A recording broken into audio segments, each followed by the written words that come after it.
again, everyone. It's me, Victoria. How have you been? I hope you're doing well, and I hope you enjoyed our previous episode. I'm also very happy, and I am happy for the interaction that we had in the previous episode. So I'm back again with another story. And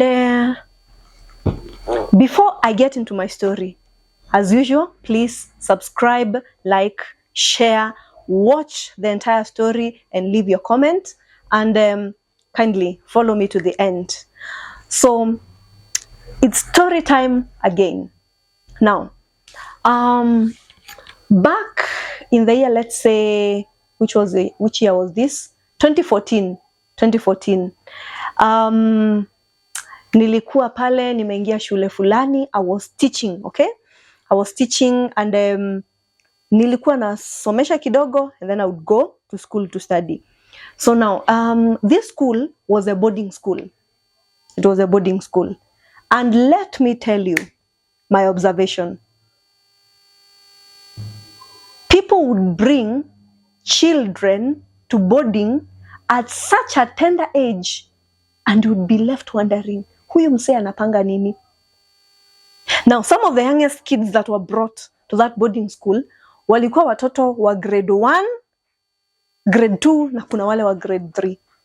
Now, let me break this one down for you, so perhaps you understand what I'm saying. Nikisema mtoto wa grade 1 ameletwa boarding, huyo ni mtoto akona umri wa miaka, let's say, between 6 to 7, okay? So this kid cannot clean their own clothes. This kid cannot even feed themselves well. This kid is not able to take care of themselves. Doing basic things for themselves, it's a problem. Tuanze polishing shoes, tuende spreading the bed, even washing themselves, just taking care of their stuff, generally, it's a challenge to these children. Na cha kushangaza zaidi, hawa watoto hata kujisomea hawawezi. At this age, most children, they want to be assisted with homework, to be supervised, to be given some kind of a pattern, and someone to be with them, to guide them, to encourage them, to show them that they understand them. But huyu mtoto ameletwa boarding. Am I here to judge the parent? No, thank you. Why would I judge you? Number one, I don't even know why a parent who loves a child so much chooses to bring them to boarding at such a tender age. I do not know. This is my observation, though, that it is very hard for those children. And if there is a way that you're able to just keep them home with you in a day school, you will be more blessed to do that than to take them far away in a boarding school. I used to compare between wale watoto ambao wako, let's say, from grade 6, 7, 8, class 6, 7, 8. Na hawa wengine ambao wako hizi classes zingine, kuna hawa wenye wako hapa katikati 4 and 5. Those ones, they're trying to pick, they're trying to be strong.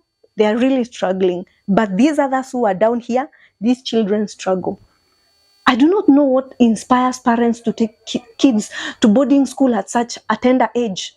But whatever it is, I hope you can find a way to just keep them home with you. I hope so. Because it was just hard for those children. Hawawezi kujisomea, hawawezi kujifanyia kitu chochote. So unajaribu kuelewa ameletwa boarding kufanya nini? Watoto upelekwa boarding ili wasome kwa bidii. Huyu mtoto hawezi kujisomea. Amepelekwa shule so that they can develop independence. Instead of developing independence, you are traumatizing them by giving them these activities that are way beyond them. And let me tell you another observation that I've made about children, especially at that very tender age. They are very confused. Their world is chaotic. It may not be chaotic from your end, but the way they look at things, they see chaos surrounding them. So unaweza acha mtoto umempatia kazi kidogo tu, unampatia kazi 2 ama hata 3, unamwambia vile utafanya ukiamka, you're going to spread your bed, you're going maybe to maybe arrange your clothes, and perhaps you're going to take breakfast, na unapata huyo mtoto aliamka na hajafanya chochote. Kwa nini? Because their world is kinda full of confusion. And they need someone who is putting for them patterns, consistent patterns for them to follow. And that way, they are able to make sense of their world. So when you send them off away to a boarding school, on most occasions, you're doing a lot of injustice to them. And I'm saying this because I know we are in for a long holiday. Na ninakujua, wewe umejiandaa vizuri. Ushaanza hata kushopia box. Suitcase ya kupeleka mtoto boarding.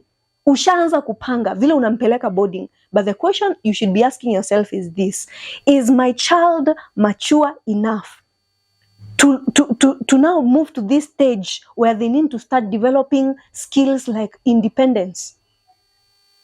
Are they able to? Or am I just going to dump them away in some school just to avoid the responsibility of raising my own child? Those are the questions that I am asking you as a teacher. I am asking you as a friend. I'm asking you as a person in the society. I'm asking you, can you find it in your heart to just stay home with that child until you can see, observe for yourself that this child has grown enough to be able to depend on themselves? The third thing, these ones are what we call the formative years. These are the days when children develop character, they develop personalities. These are the ages where we instill discipline, fear of God in them, and such things. So when you delegate your duty to other people, when you send your child away to other people, it becomes very problematic for this child, because at some point in this child's life atakuwa anakaa anashangaa, so what am I supposed to be doing? Who is supposed to guide me? What am I supposed to do from this stage? And then most of them also start feeling as if they are not loved, because pale in a school setup, I don't know what makes people imagine that in a school setup a child can receive as much love as they would at home. It is not possible. Imagine this is a teacher who has maybe a class of, let's say, even 20, okay? To give your child that individual attention that your child particularly needs from you as the parent is going to be very difficult. In as much as you want to love your child, that one is going to be very hard for this kid. So what is my advice? My prayer. If there is a way, stay with your kid at home, at least afike ile stage ambayo anaweza kujifanyia mambo mwenyewe. But of course, I am not here to judge you or to push things onto you, but that is my prayer from the depth of my heart. From my end, be blessed. It's bye-bye. It's me, Victoria, and please share this video to all your loved ones. Bye.